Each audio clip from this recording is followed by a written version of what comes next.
소리인가요? 창문 좀 닫아주세요.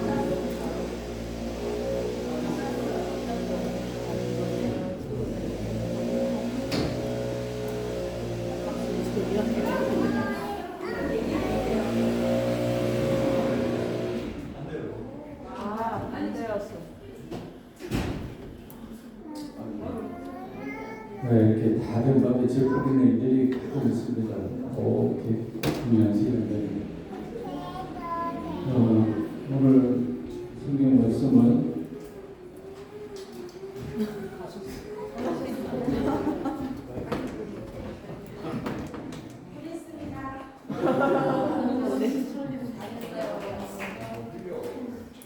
전도서 3장, 구약성경 전도서 3장 1절부터 15절까지. 저 여러분이 한 개씩 교독하겠습니다.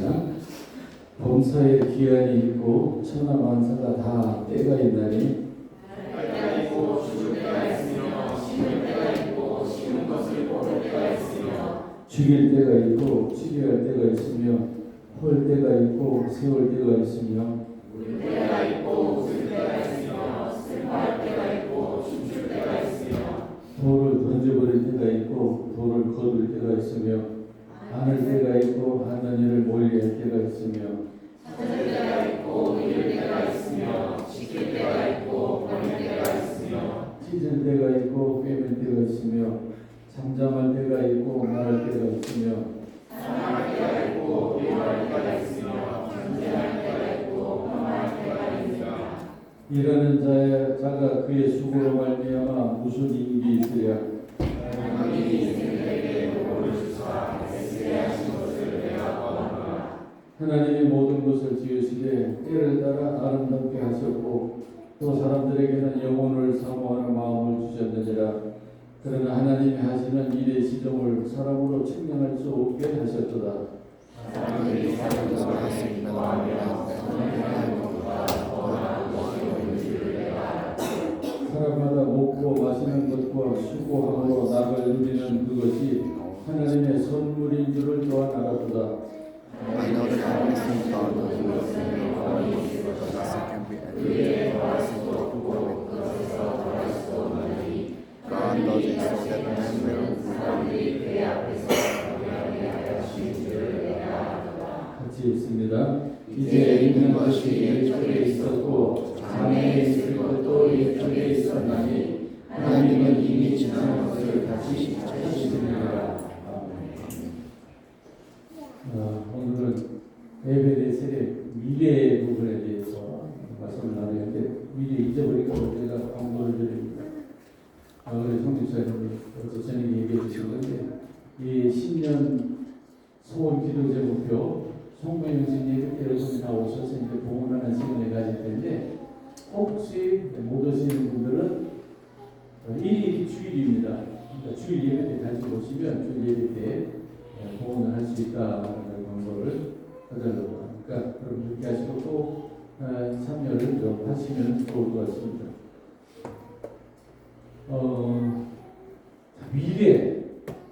미래라고 미래를 어떻게 얘기할까? 미래에 하나님이 미래 어느 순간에 거기까지 보셨다라고 하는 고백을 할 수 있기 위해서 미래를 어떻게 맞이할 것인가, 갈 것인가 이게 이제 중요한 문제인데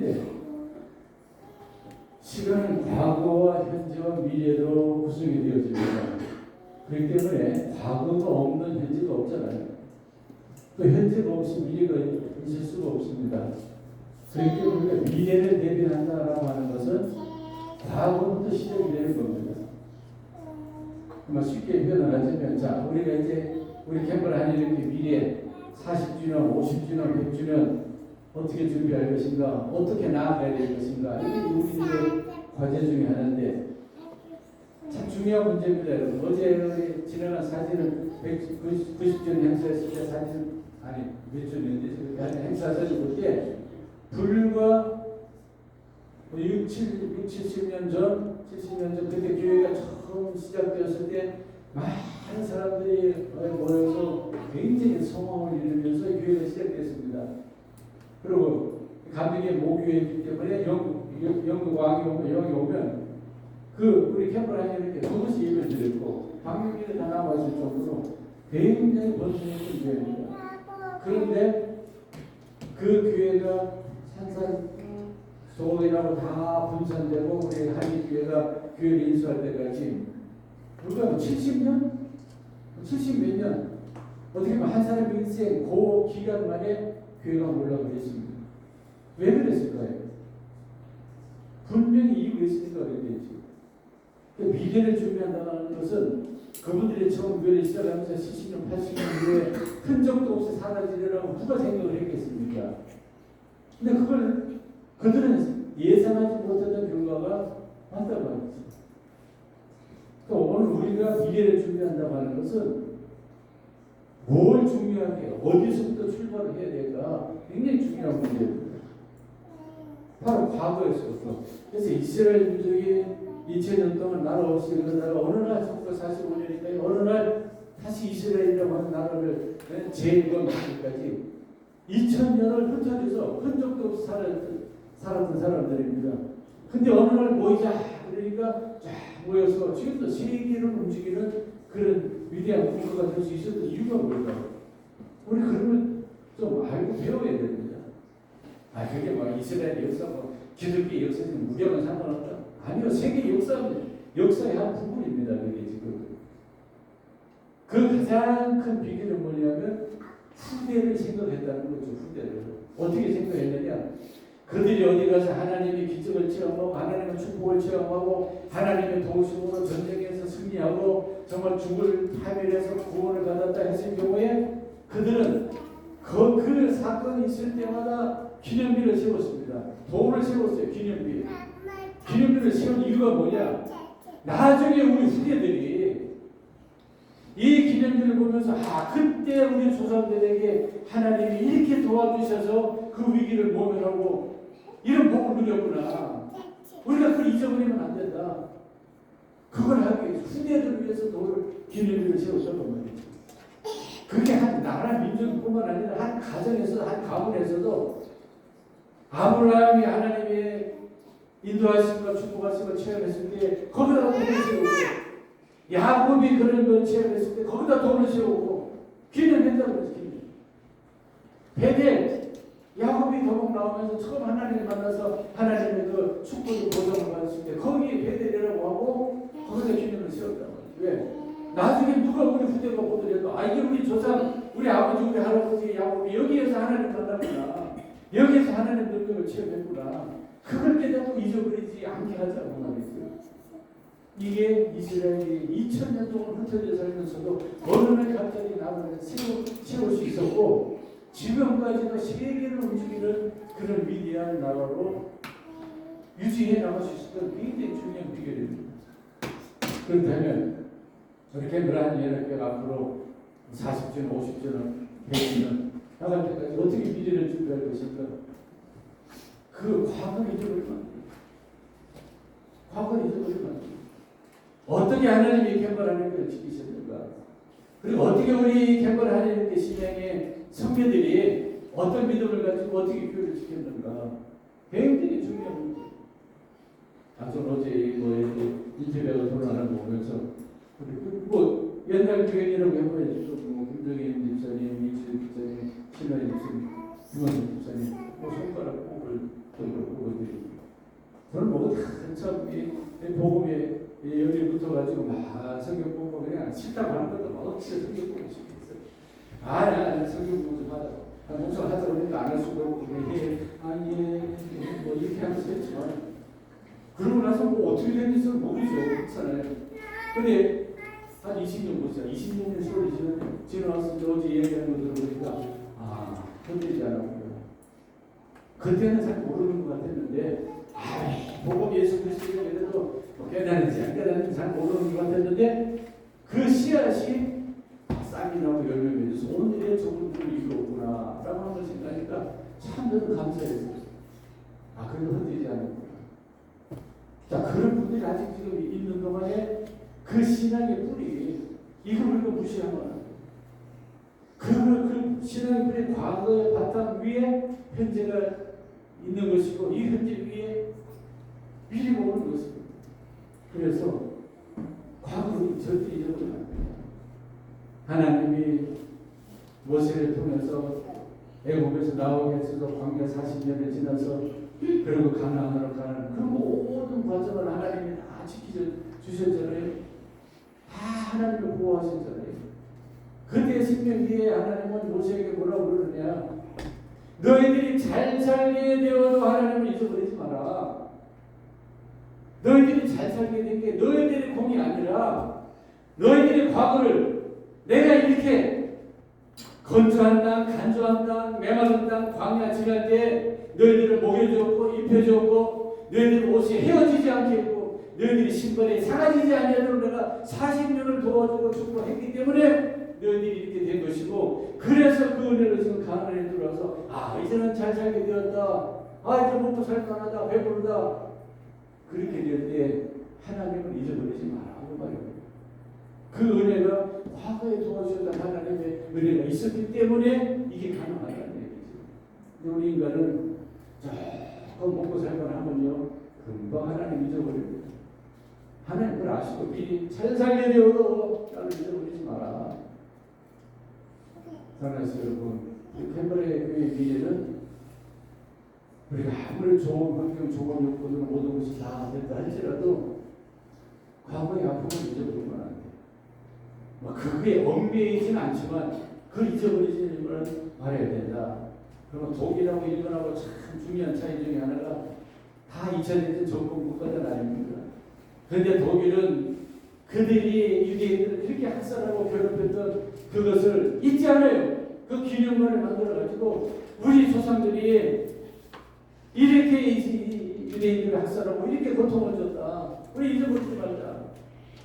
유대인들은 그 기념관을 열어서 절대로 우리가 용서는 하되 잊어버리지 말자. 얼마나 저는 그 기념관 가서 그 둘러보면서요, 맞다, 이게 위대한 독일을 이룬 근거다, 이스라엘을 이룬 근거다. 우리가 그런 아픔을 당했지만, 괴로움을 당했지만 용서하자, 하나님의 사랑으로. 그러나 잊어버리지는 말자. 근데 일본은 자기는 안 그랬다고 우리가 잡고 있잖아요. 지금 현까지 그 일본하고 독일하고 시작해. 과거를 잊어버리면 과거를 모른다고 무시한다고 없어집니까? 어째 그렇잖아요. 깨브라니엘 교회가 오늘 여기 오기까지 몇십 년 전에 큰 파동을 겪으면서 영적으로 거듭나고자 했던 그런 목숨들이 있었습니다. 정말 죽음을 각오하고 싸웠던, 영적 투쟁을 했던 그런 방법 위에 이 교회가 새롭게 시작이 되고 다져져 온 겁니다. 잊어버리면 안 돼요. 그래서 미래를 준비하는 것은 과거를 절대 잊어버리지 말고 과거에 그 신에게 뿌리를 내렸던 그분들의 그 믿음 터위에 우리가 새롭게 세워져 나가지 아니하면 우리 믿음교회 7, 80년대 그렇게 해서 부흥했고 왕성했던 그 교회가 흔적도 다 사라지는 그런 수모를, 그런 아픔을 우리도 경험할 수가 없어요. 그래서 미래의 하나님이 어떻게 그렇습니까? 만세는 다 때가 있어요. 뭐 할 때냐, 지금 내가 지금 뭐 할 때냐, 그걸 바로 깨달아야 됩니다. 한국 사람들 특징 중에 하나가 우리가 뭐 해외여행 다닐 때도 뭐 그런 현상이 있는데, 한국이 참 좋은 경치 좋은데 유명한 데들 가잖아요. 가면은 거기서만 볼 수 있는 독특한 그런 광경들이 있잖아요. 그런 거에 집중하고 그런 거를 누리고 그런 거를 정말 감상하고 그래야 되는 거 아닙니까? 근데 그렇게 유명한 데 가가지고도 딱 하고 보고 딱 자리에 펴고 앉아서 소주 마시면서 좋다, 불고기 먹으면서 좋다. 아니, 소주 마시고 불고기 먹는 건 어디 가서든지 할 수 있어요. 집에서도 할 수 있고. 근데 그런 데 가서는 거기서만 볼 수 있는, 거기서만 할 수 있는 그런 것들을 해야 그게 지혜로운 사람 아닙니까? 근데 그렇게 못해요.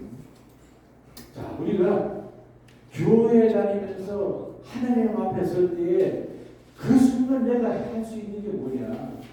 하나님 앞에서 교회에서 내가 누릴 수 있고 얻을 수 있고 취할 수 있는 그런 독특한 축복이 뭐냐? 그거에 집중하는 사람이 그게 신앙생활을 성공하는 사람이에요. 친교하고 먹고 마시고 놀고 즐기고 하는 건 세상 다른 데서도 다 할 수 있어요. 아니 그렇다고 교회 와서 하지 말라는 얘기가 아니라 성도의 교제도 신앙생활이 아주 중요한 요소 중에 하나입니다. 여러분 잘 해야 돼요. 그런데 그거 마음에서는 안 된다는 거죠. 교회 와서는 내가 지금 뭐 할 때냐? 하나님 앞에서 내가 지금 뭐 할 때냐? 내가 세상 육신을 노릴 때냐? 세상 일을 놀할 것이냐? 세상 일을 놀할 때냐? 아니면 하나님 앞에서 영적인 것 세상에서 구할 수 없는 그런 세계를 놀할 때냐? 때를 우리가 잘 알아야 된다는 거죠. 뭐 할 때냐 지금 내가. 그걸 우리가 정말 잘 알아야 그게 우리 현재 신앙생활의 복을 누릴 뿐만 아니라 우리 후대들에게 아쉬움은 정말 좋은 그런 미래를 물려줄 수 있지 않겠습니까? 그래서 미래를 준비한다고 하는 것, 미래의 에비던스를 우리가 기대한다고 하는 것은 그때를 위해서 우리가 지금 뭐 할 텐지를 제대로 잘 해놓지 않으면은 미래는 그냥 오는 게 아니에요. 자연적으로 주어지는 게 아니라 현재 내가 뭘 준비하느냐에 따라서 미래가 결정되는 거기 때문에 그래서 이렇게 하냐면 미래의 에비던스를 축복하기 위해서 지금 내가 뭐 해야 될지 우리 교회가 뭘 해야 될까 이런 거에 정말 집중해야 된다.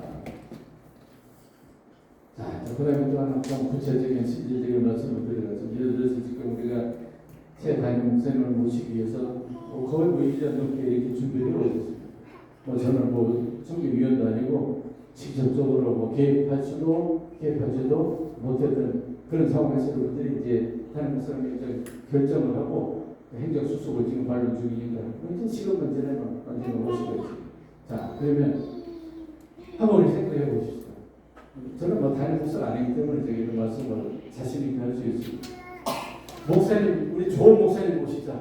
우리에게 맞는 목사님 모시자. 이런 거 해줄 수 있는 목사님 모시자. 이런 목사님은 좋겠다. 여러분 원하는 것들이 다 많죠. 한번 이렇게 생각해 보세요. 자, 결혼을 하려고 하는데 내 이상형 이렇게 다 이상형이 있습니다.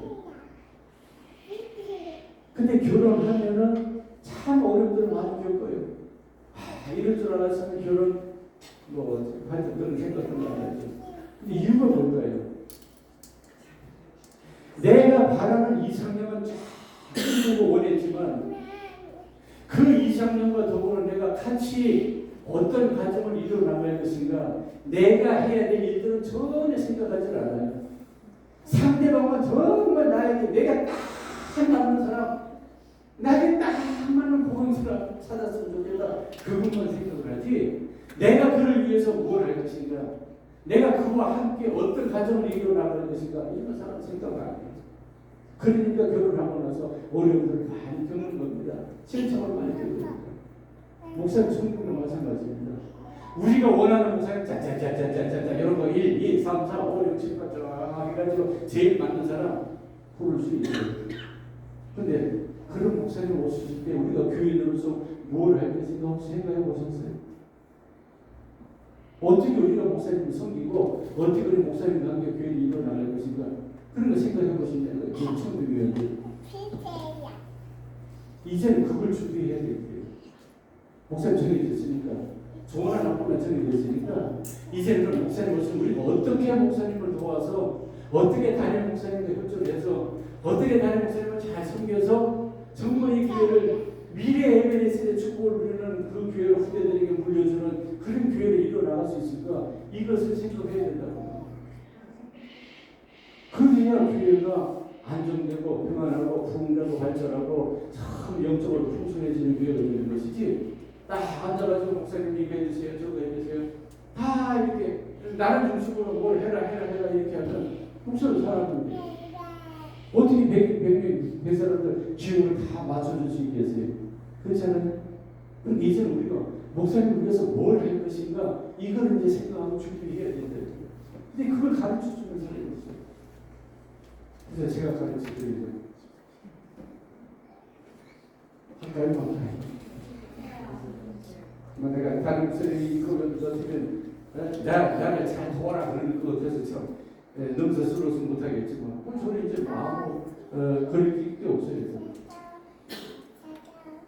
첫째로 목사님 여러분 영적 권위를 인정을 해야 됩니다.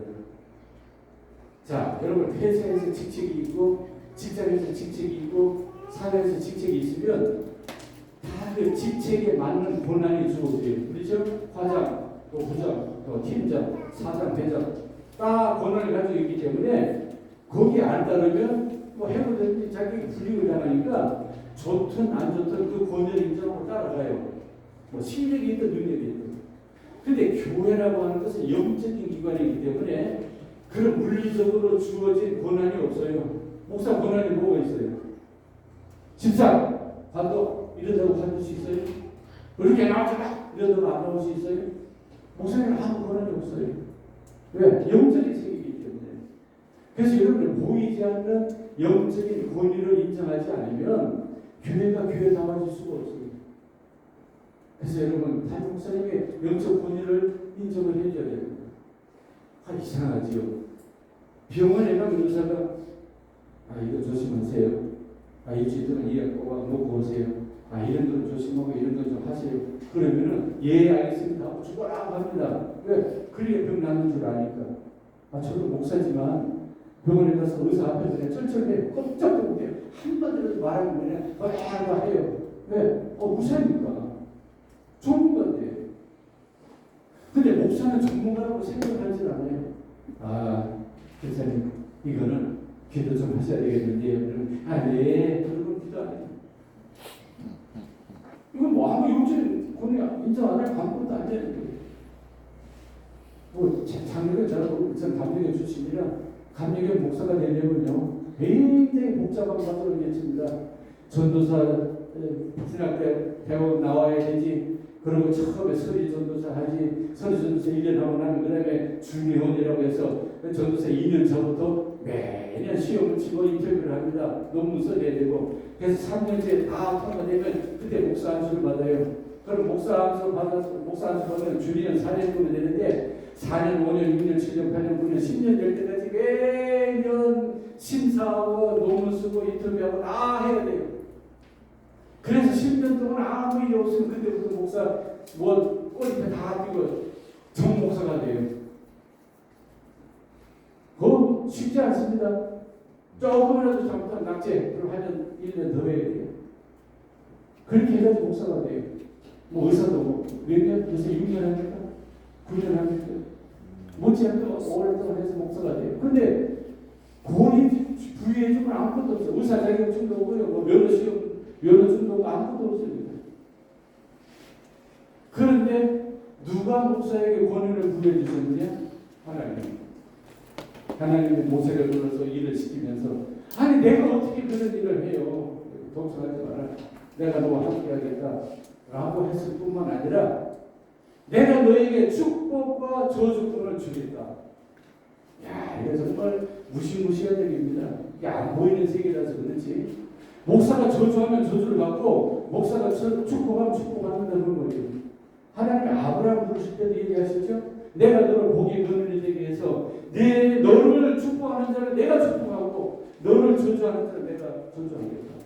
하나님의 축복과 저주권을 주의 종에게 주셨습니다.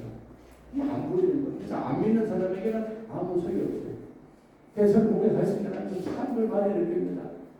여러분 정말 주의 삶을 제대로 잘 하기 위해서 성공적으로 하기 위해서 절대로 목사하고 원수지지 마세요. 원수지지 마세요. 목사가 저희가 그냥 죽었으면 좋겠다 이런 소리 나오게 하시지 말라는 거예요. 목사도 인간인데 그런 생각 그렇게 있겠어요? 없겠어요? 있겠어요? 없겠어요? 무슨 사람도 똑같은 거예요. 저런 인간 그냥 가다가 그냥 확 꼬꾸라져 죽었으면 좋겠다. 저는 그렇게까지 아주 심한 저주는 못했고 저희가 먹는 거 다 허리로 가라 그냥. 여자분들은 큰 저주지 그러지? 먹는 거 전부 허리로 가라. 다시는 빠지지 마. 맞습니다. 목사 마음을 아프고 목사들의 눈물을 흘리게 하면 하나님이 모든 걸 다 처리하세요. 그래서 절대로 하여튼 목사가 목사 실수해요. 잘못해요. 얼마든지 잘못할 수 있습니다. 그럴 때 목사를 정말 대적하지 말고 뭘 해야 되냐? 기도하시라고 말이죠. 하나님, 저 목사 저 내가 보기 싫어 죽겠는데 저 목사 좀 어떻게 좀 처리를 해주세요. 기도를 할지언정 절대로 대적을 하지 마시라. 그럼 어떤 교인이 돼야 되냐? 오랫동안 머리에 남는 교인. 그게 정말 좋은 교인이었는데 정말 잘 됐으면 좋겠다. 이런 교인이 돼야 여러분이 평생 복을 받고 여러분뿐만 아니라 여러분 후대가 그 복을 누릴 수 있습니다. 저도요, 저희 목회 경험에 그런 교인들이 들어다녔습니다. 어떤 이름만 떠오르면 다시는 생각하고 싶지 않은 그런 교인도 있고, 어떤 교인들 머리에 떠오르는 사람은 정말 보고 싶고, 야 정말 잘 됐으면 좋겠다. 그냥 기도를 한마디라도 축복하고 싶은 그런 교인들이 있어요. 저도 마찬가지입니다.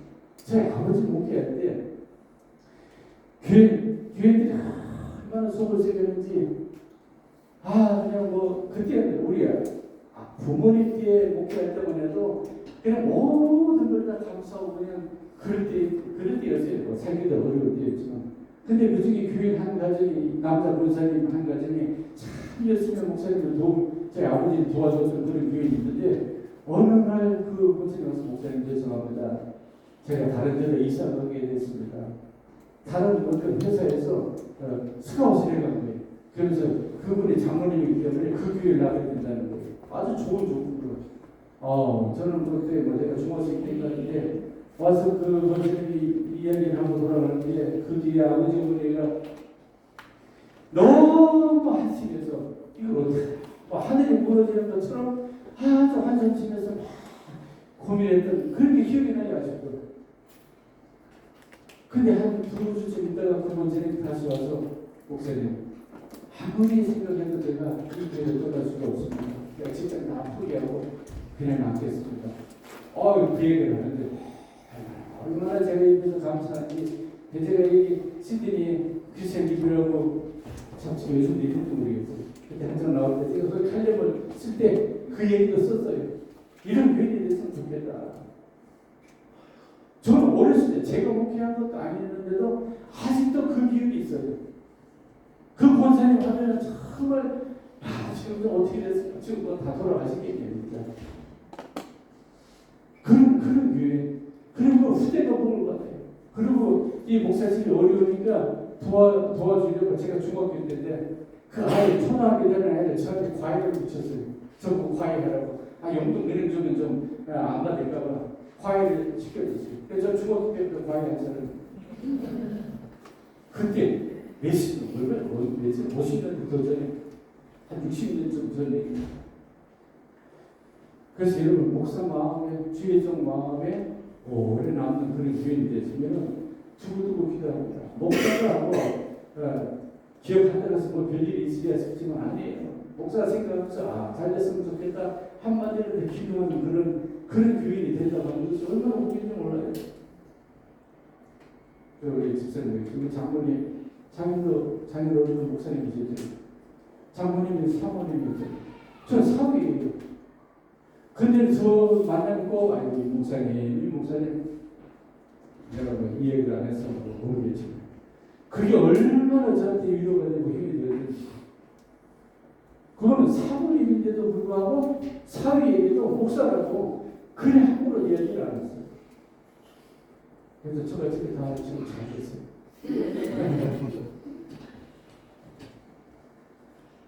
그래서 이게 주의적 영적 권리. 그래서 새로운 다이렉션을 오시면 여러분 참 목사님을 잘 대해 주셔야 됩니다.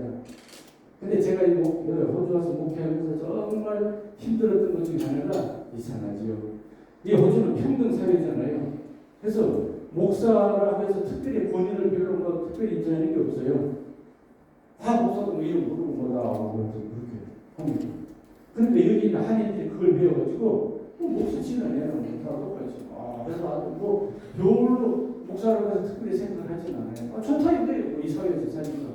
그런데 목사한테 기대하는 것은 한국식으로 기대해요. 희생하고 헌신하고. 아니, 대하는 것을 평등하게 대하면 받는 것도 평등하게 받아야지. 받는 거는 한국식으로 받고 싶어하고 주는 거는 호주식으로 주고 싶어. 저는 목회할 때 여름마다 수련을 하지 않습니까? 그리고 출발해가지고 아침에 선생님을 들고 출발하면 중간에 점심을 먹어야 돼요. 저기 골반 맥도날드 지금은 프리에게 돼서 안으로 들어가야 맥도날드가 있지만 옛날에 다 그 거쳐서 이렇게 가는 그 시대에서 그리고 거기서 맥도날드에서 점심을 먹어요. 그러면 어느 한 사람도 목사님이 그 잡수 오세요 사다 주는 사람 없어요. 아니 뭐 그 맥불 그때 빅맥 2불이 안 되니까 뭐 하나 사주가 안 사주가 크게 중요한 문제는 아니에요. 그러나 내가 사다가 주세요 같이 먹읍시다 합시다. 저 호주에서 목회하면서 사주면서 목회했지 받아본 적이 별로 없어요. 처음엔 속상하게 한국에 큰 교회 있으면서 뭐 얼마나 대접을 잘 받았는지. 제가 맡은 교부 중에 더 명동에서 아주 유명한 양복점을 하는 남자 집사님이 계셔서 굉장히 명동에서 유명한 양복점이 얼마나 대단해요. 근데 나는 30대 초반이고 갓 31살 뭐 이때고 그분은 그때 40대 중반이고 한참이잖아요. 근데도 목사님이랑 자기 교부 목사님이라고 목사님 매달 와서 축복 예배 받으세요. 그래서 명동에 가서 예배 받고 나면 목사님 들어오세요. 그러고는 쫙 재가지고 최고급으로 양복을 맞춰줬어요. 양복 1년에 한 번씩 맞춰주는데 그래서 호주 때가 다 가져왔는데 은퇴할 때까지 입었어요. 좋은 게 좋긴 좋더라고요. 그러니까 하면 그 금성사 요즘 LG도 됐죠. 금성사에서 뭐 부사님과 이렇게 직장생활 하던 집사님이 한 분 계시는데 그 선교회를 제가 담당하고 있었으니까 목사님이 매주 축복 예배 받으려고 해서 집으로 가서 가정 예배 매달 한 번씩 축복 예배를 드렸습니다. 그러면 왔다고 진짜 하나님 온 것처럼 그렇게 돼요. 얼마나 극진히 정성을 다해서 하셨는데 금성사 부장님이면 뭐 굉장한 위치 아닙니까? 또 뭐 어떤 회사 대장 그런 분도 그 회사에 오라고 그러니까 전 직원들 모아놓고 우리 목사님이시라고 그리고 설교하고 축복기도 해주고. 그런데 그 부장 집사님 권사님인가 그 금성사에서 퇴직을 하고 대리점을 쫙 차렸어요. 대리점 얼마나 잘 되는지 11조가 막 매달 올라가는데 어마어마하게. 그리고 그 회사 사장이 있는데 나중에 회장까지 됐어요. 왜?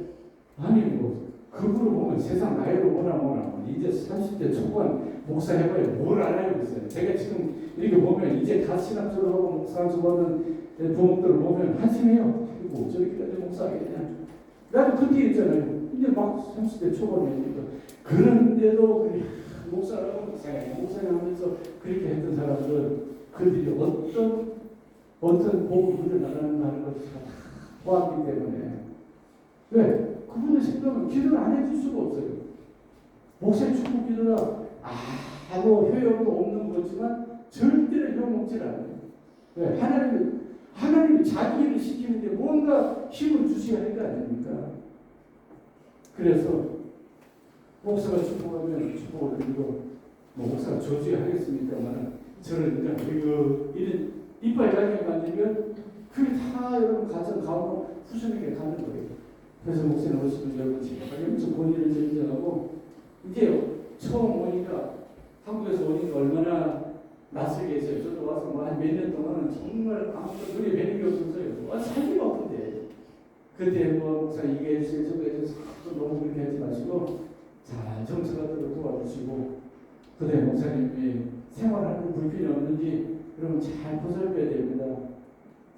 그 목사라고 하는 게 어디게 자기가 가서 돈 받는 그런 직업이 아니기 때문에 교인들의 사랑을 보고 목사가 사는 거예요. 그래서 여러분 영적으로 지도할 목사님이 정말 영역간에 풍성하게 편안하게 돼야 여러분에게 돌아가는 영적 생활로 평안하게 돌아갈 거 아닙니까? 그래서 목사님 생활을 잘 돌보고 또 말씀에 순종하고 그래서 내가 정말 교인으로서 목사는 어떻게 도와서 목사를 위해서가 아니라 이 교회라고 하는 공동체를 위해서 하나님의 나라를 위해서 하는 거예요. 그 목사 개인을 위해서 하는 게 아니라 그렇게 할 때 교회가 정말 평안하게 나갈 거 아닙니까? 그래서 자주 목사님 생활을 좀 찾아오시고, 특히 이 교회 주직자들은 목사님 생활을 어떻게 하고 있는지를 확인하고 책임져야 될 굉장히 중요한 위치에 있습니다. 장로가 그냥 장로가 되는 게 아니에요.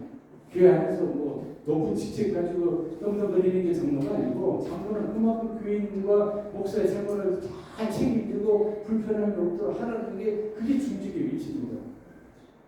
그래서 여러분들이 제주도 마찬가지예요. 그런 걸 잘 해야, 한번 생각해서 집안에서 아버지가 굉장히 괴팍하고 막 폭력적인 그 가정에 행복한 적 있어요? 그런 가정 출신 여기는 오시니까 모르는데 세상에는 많아요. 집안에서 가장이 평안해. 그래야 가정 전체가 평안해지는 겁니다. 교회에서 목사가 영역까지 평안해야 그래야 모든 교회가 평안해져요. 그걸 위해서 목사 개인을 위해서가 아니라 그렇게 하자. 이게 아이삭 어디 있어요? 네. 성탄주일인가 지난주일이구나. 밥을 먹는 아이삭 가서 줬어? 주중에 또 뭘 가지고 왔지? 그래서 문도가들이 선물이야. 아이고 세상에. 올해 크리스마스 때 제가 처음 받은 선물입니다. 교인들로부터. 제 나이 많은 사람들은 기대하지 못해서 어린애들 기대해. 거기 카드를 이렇게 딱 펼쳐보니까 목사님, 그러니까 얼마나 한글 그리느라고 힘들었겠어요. 목사님, 카드를 이렇게 썼는데 눈물이 픽 돌더라고요. 이런 부모를 가진 부모는 도대체 어떤 부모일까? 받는 목사가 그게 굉장한 건 아니라 할지라도 어린 아이에게 성탄절과 목사님을 기억하고 뭔가를 이렇게 생각할 수 있게 해준다고 하는 게 이게 그 후대들을 위한 굉장한 투자 아닙니까? 우리 후대들에게 뭘 물려줄 거예요, 영적으로? 교회 안에서 목사님을 섬기고 주의점을 섬기고 그게 곧 하나님을 섬기는 겁니다. 성경에 이미 있잖아요. 보이는 부모를 못 섬기면서 어떻게 보이지 않는 부모를 섬길 수 있냐? 그건 거짓말이다. 보이는 목사를 섬길 줄 모르면서 어떻게 하나님을 섬겨요? 그게 가능하다고 보십니까? 그런데 어렸을 때 아무것도 철도 없고 판단력이 없을 때 부모님에 의해서 목사님에게 성탄절날 무언가를 베풀어야 되겠다라고 하는 그런 생각을 가르쳐 줄 수 있다면 자기 위에 성공한 거죠. 다시 이렇게 왔는데 한인사회가 처음 왔을 때, 다시 우리는 왔을 때 한인사회가 교회도 처음 시작했으니까 너무 성공해. 성탄절날 내가 진짜 고향과 거룩한 거 보냈어요. 누가 찾아오는 사람이니까. 그래서 안 되겠다. 그래가지고 제가 성탄 선물을 마련해가지고 밤새도록 전 교민을 돌아다니면서 다 돌렸어요. 그래서 주님이 있으면 다니는 있겠지. 좀 배우라고 다 몇 년을 돌렸는데 아무도 응답이 없습니다. 캐나다도 그런 도시입니다. 그래서 지금 어떻게 이렇게 영적으로 확인할까? 가는 게 있으면 오는 게 있고 이게 오고 가는 거 아닙니까? 우리 하나님 앞에 매일 하나님 이거 주세요, 이거 주세요, 이거 해결해 주세요, 이거 해결해 주세요. 기도를 죽어라 하면서 달라고는 죽으라고 하면서 하나님 앞에 틀리는 게 없어요. 하는 게 없어요. 그러니까 어떻게 그렇게 해가지고 우리가 신앙적으로 복을 누리겠냐고 말이에요. 그래 내가 노력하는 만큼은 받겠죠. 그건 하나님이 주시는 사람이 힘으로 가져갈 수 없는 어마어마한 그 세계를 우리가 다 놓치면서 살아가는 거지. 그러니까 교회 안에서는 적당히 챙겨하고 즐기다가 마는 거지. 교회에서 주는 정말 놀라운 세계는 체험을 하지 못하고 그냥 교회생활을 끝내는 겁니다. 목사님 오시면 목사님 생각을 잘 해보시고 영적 공부를 잘 인정하고 그리고 그 말씀에 순종하고 순종이라고 하는 것은 내 뜻과 생각에 맞아서 하는 게 아니고 순종이라고 하는 것은 내 뜻과 내 생각과 내 계획하고 전혀 다르지만 따라가는 게 순종입니다. 하나님은 순종을 받으시는 거예요. 세상 사람들은 복종을 해요. 위치에 따라. 근데 교회들은 복종도 안 하고 순종도 안 해요. 그러니까 무슨 복을 누리겠어요. 그래서 이제 새로운 목사님 오시면 우리가 정말 성공적인 교회를 이뤄나가기 위해서는 이제부터 우리가 목사님 어떻게 섬길 것인가, 어떻게 섬길 것인가, 그런 거를 생각하고 준비를 해야 된다. 그래서 이제 목사권도 새로 하고 해야 되는데, 제가 생각하니까 호주 교인들이 집을 얻어놓고 그러다가 이 가구를 갖다 놨는데, 한국에서 침대 생활 잘 안 했으니까 그때만 해도 와서 침대에 누웠는데, 침대에 누우면 발끝하고 머리끝밖에 안 보여요.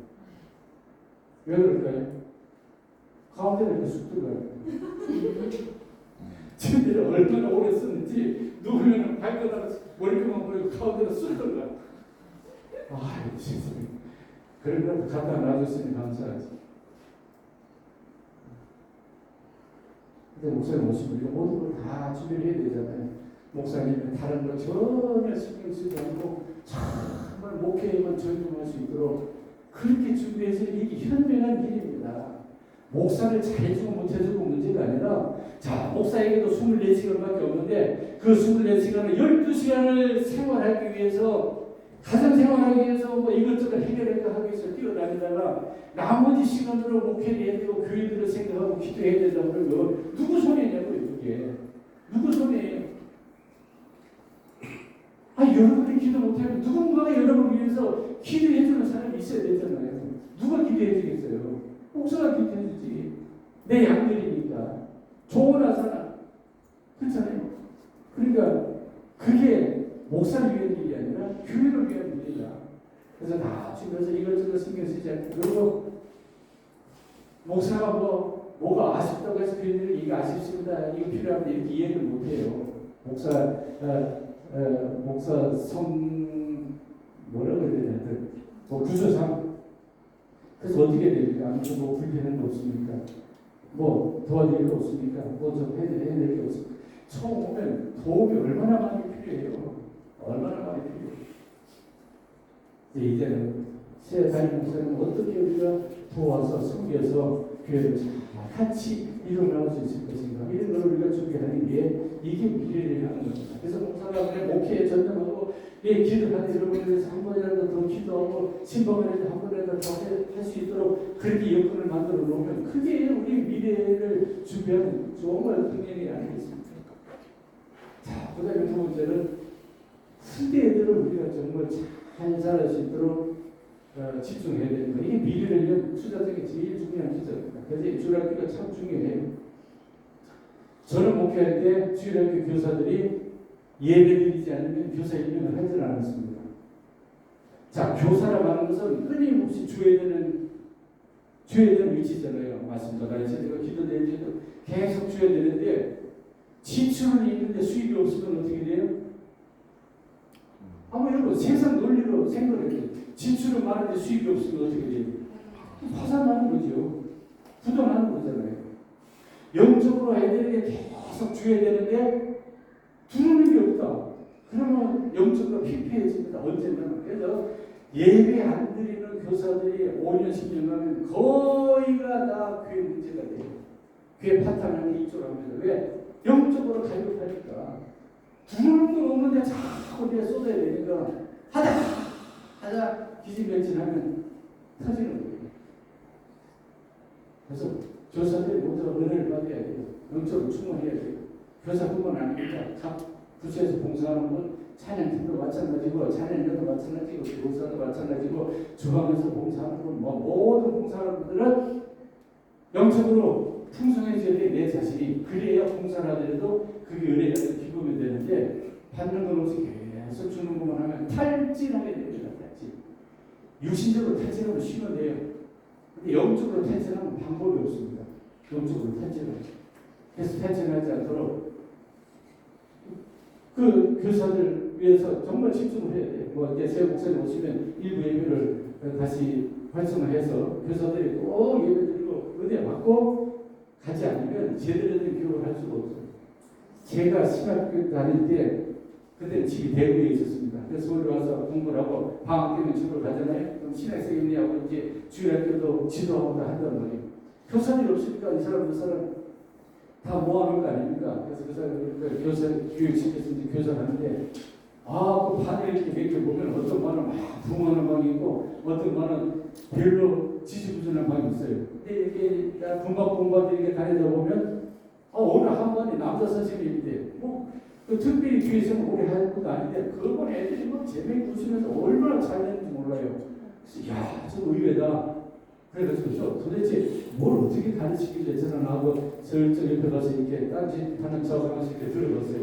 들어봤더니 그분이 그때 고등학생이었는데 이 복싱 선수는 아니라 복싱 체육관에 다니면서 운동하는 사람이었는데 이거 애들 모아놓고 이 얘기를 얼마나 신나게 하면서 막 이러면서 막 얘기해주고 있는데 성경 안 가르치고 막 신나게 온몸을 동원해서 막 하는 게 애들이 재밌어서 막 제가 그거 보면서 저 애들이 여러 성경을 통해서 뭘 배울까 그러지 재미는 있어 하는데 교회에서 애들이 와가지고 세상 재미있는 것들은 세상 TV고 뭐 얼마든지 세상 재미있는 건 다 합니다. 모든 걸 다 할 수 있어요. 근데 교회에 와서만 들을 수 있는 얘기들이 있잖아요. 그걸 위해서 해줘야 돼요. 어린아이건 어른이건 교회에서만 들을 수 있는 얘기를 해줘야 된다는 말이에요.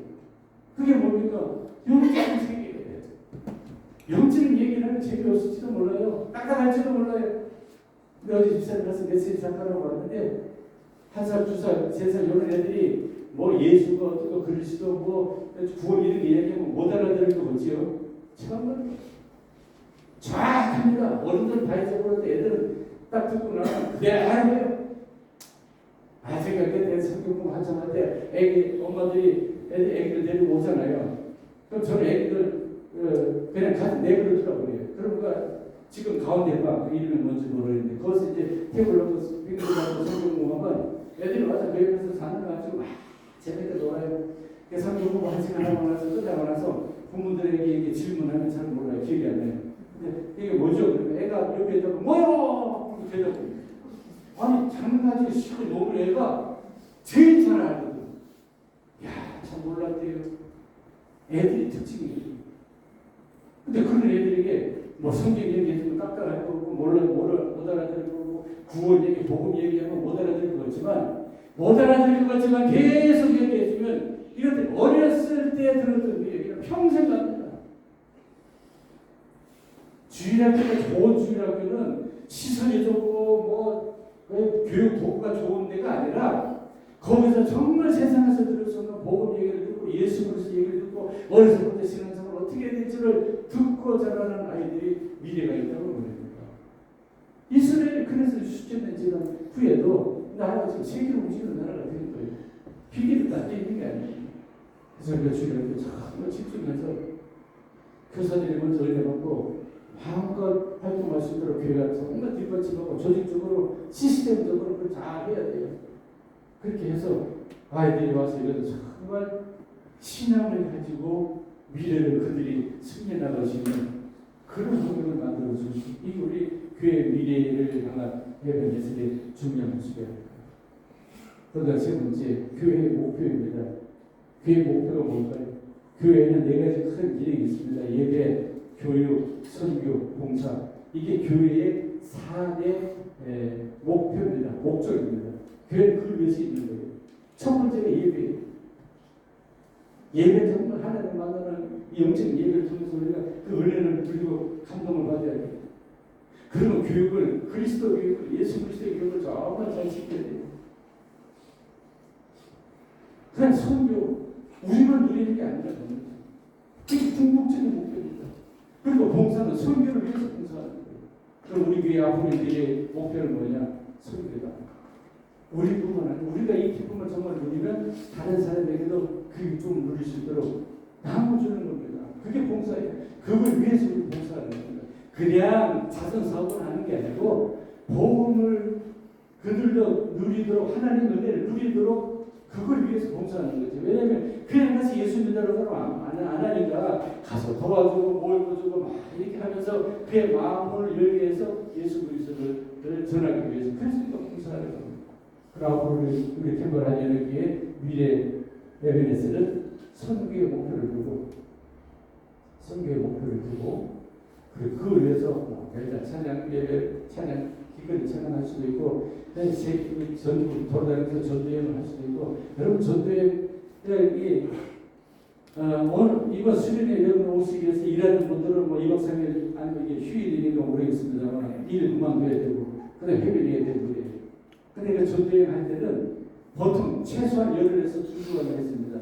그러면 휴가 기간도 아니 휴일이 아니에요. 그때 열흘씩 일하는 걸 멈추면 얼마나 손해예요. 일하는 거 딱 나오죠? 하루에 일단 얼마인데 그걸 멈추니까 그만큼 손해예요. 그리고 열흘에서 보름을 다니려면 회비가 각자보다 많이 있습니다. 최소한 1,500불씩. 그럼 다 하면 한 3,000불 정도 손해 최소한. 제 정도로. 그럼에도 불구하고 열렸는데 거의 20개 갖고 온 사람이 호주를 다니면서 전도여행을 했어요. 왜? 우리가 해야 될 게 이거다. 신앙인으로서 해야 될 게 이거다라고 하는 것을 깨달았기 때문에.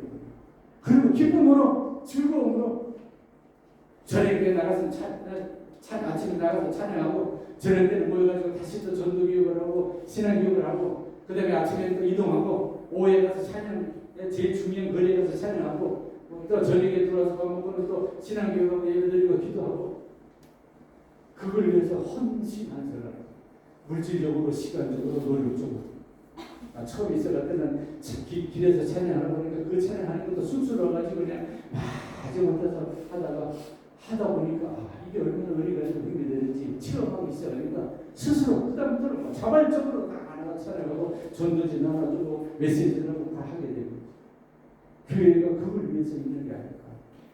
그래야 교회가 살아납니다. 그래야 교회가 풍성해지는 거예요. 왜? 하나님이 보시기에 좋았더라. 그러면 되는 겁니다. 우리 미래 특별 하나님께 예배했어요.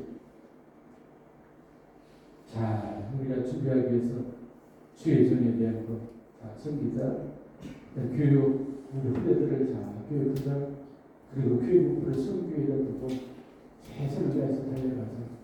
그러면 그거 할 때마다 또 하나님이 여기까지 도우시는구나. 하나님 여기도 도우시는구나. 하나님 이것도 도우시네. 그걸 체험하는 살아있는 그런 믿음이 되리라고 믿습니다. 아멘. 이 은혜가 저와 여러분 가운데 충만하게 되시기를 주님의 이름으로 축원합니다. 아멘. 하나님, 우리 과거 참 힘들고 어려웠던 일들 많았던 삶을 살아왔습니다. 그러나 지나고 보니까 그때마다 하나님께서 아주 세밀하게 우리를 도와주셔서 오늘에 이르렀고 또 우리 캠프를 하나님께도 가오게 참 어려움도 많이 있었지만 하나님께서 다 정리하시고 오늘에 이르기까지 이런 든든하게 정말 이 훌륭한 교회 건물까지 주시면서 우리가 무엇을 향해 나가야 될지 알게 하시고 도와주신 하나님을 감사합니다. 이제 우리는 여기에 만족하지 않고 미래를 향해서 나가면 우리 후대들도 에베네스의 하나님을 체험하도록 물려주어야 될 터인데 그걸 위해서 현재에 살아가고 있는 우리 세대가 정말 정확하게 결단하고 애쓰고 수고하지 않으면 쉽지 않으면 우리 후대들이 거둘 것이 없습니다.